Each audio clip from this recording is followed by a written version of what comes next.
Assalamualaikum warahmatullahi wabarakatuh. Mari ulang kaji ayat tunggal dan ayat majmuk. Apa itu ayat tunggal? Ayat tunggal terdiri daripada satu subjek dan satu predikat.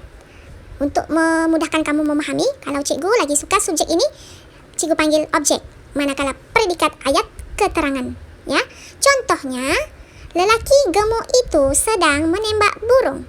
Lelaki gemuk itu merupakan subjek.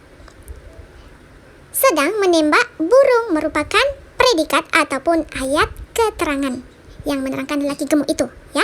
Boleh faham? Seterusnya, apa pula itu ayat majmuk? Ayat majmuk ialah ayat yang mengandungi dua atau lebih ayat-ayat tunggal. Mana ayat-ayat tunggal? Yang di atas ini, ayat tunggal. Disambungkan oleh perkataan kata hubung seperti dan, atau, kecuali, tetapi, sambil, seraya, dan lain-lain, dan banyak lagi kata hubung, ya. Contoh ayat, lihat yang nomor 3 ayat itu telah menjadi ayat majmuk. Razak mengambil sebuah buku cerita lalu kata hubung kan, membaca buku itu. Jadi ini merupakan ayat majmuk. Bagus. Jadi cikgu harap kamu sudah faham ayat tunggal, ayat majmuk. Jika masih tidak faham, cikgu berikan lagi contoh. Lihat ini, contoh-contoh ayat majmuk dan ayat tunggal. Mari kita lihat ayat majmuk. Suhaili suka makan nasi lemak dan mie sup. Ada kata hubung dan. Rumah yang besar itu rumah Fazli. Ada kata hubung yang. Dia memberitahu bahwa kakaknya akan melanjutkan pelajaran ke luar negara. Ada kata hubung bahwa. Dia akan balik ke kampung apabila ada masa lapang. Ada kata hubung apabila. Dan akhir sekali, doktor memuji Hana kerana Hana menjaga giginya dengan baik. Dan ini semua ayat majmuk. Apa pula ayat tunggal? Ayat tunggal mesti ada? Coba sebutkan. Ya betul, mesti ada subjek ataupun objek kalau cikgu ya tadi. Dan mesti ada predikat. Predikat ayat keterangan. Coba kamu kenal pasti. Oke. Contoh yang E ini. Suhaili suka makan nasi lemak. Suhaili merupakan subjek. Suka makan nasi lemak ayat keterangan ataupun predikat, ya. Menerangkan si Suhaili suka makan nasi lemak. Oke. Suhaili suka makan mie sup. Suhaili, ya, subjek. Suka makan mie sup, predikat. Rumah itu besar. Subjek yang mana satu? Rumah itu merupakan subjek.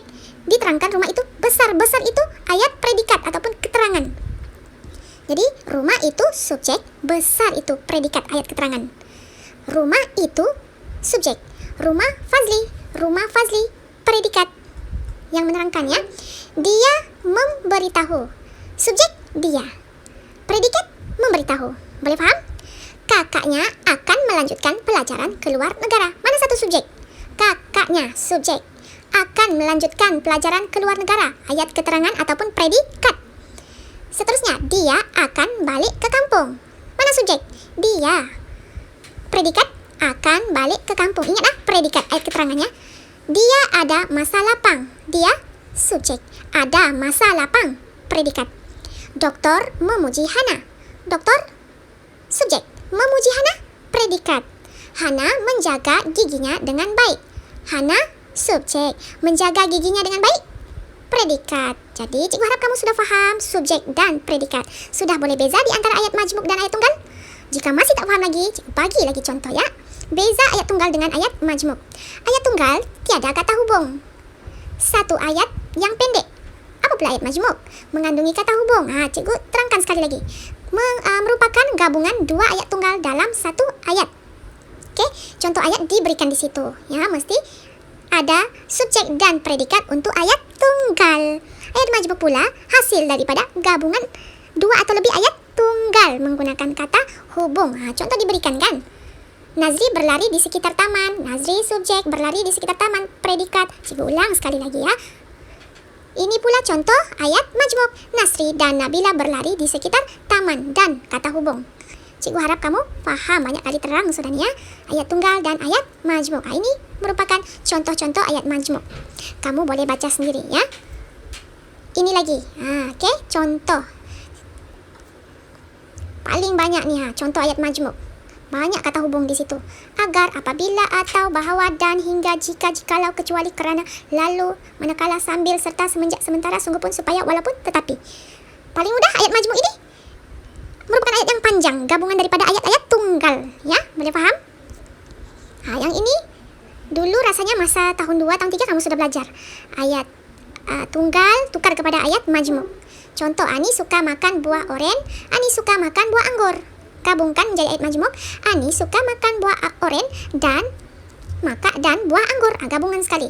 Kami pulang ke rumah, kami pergi ke dapur. Kami pulang ke rumah lalu pergi ke dapur. Artis itu menyanyi, artis itu menari. Artis itu menyanyi sambil menari. Boleh paham? Adik menangis, adik lapar. Itu ayat tunggal. Bila digabungkan menjadi ayat majmuk, adik menangis kerana lapar. Ini lagi contoh ayat, ya. Suhaili suka makan nasi lemak. Suhaili suka makan mie sup. Dua-dua dia suka. Suhaili suka makan nasi lemak dan makan mie sup. Rumah itu besar, rumah itu rumah Fazli. Bila digabungkan, rumah yang besar itu rumah Fazli. Ayah membaca surat kabar, ayah menonton televisyen. Ayah membaca surat kabar sambil menonton televisyen. Ibu memarahi adik, adik bermain di tepi longkang. Ibu memarahi adik kerana bermain di tepi longkang. Dan ayat yang terakhir, kami terkejut, kami terdengar bunyi letupan. Kami terkejut apabila terdengar bunyi letupan. Cikgu harap melalui penerangan cikgu tentang ayat tunggal dan ayat majmuk, kamu selepas ini sudah boleh membina ayat. 2 ayat sebelum ini kamu sudah belajar ayat tunggal dengan perluasan subjek dan predikat. Seterusnya minggu depan kamu akan belajar ayat majmuk dengan perluasan subjek dan predikat. Itu sahaja. Terima kasih semua.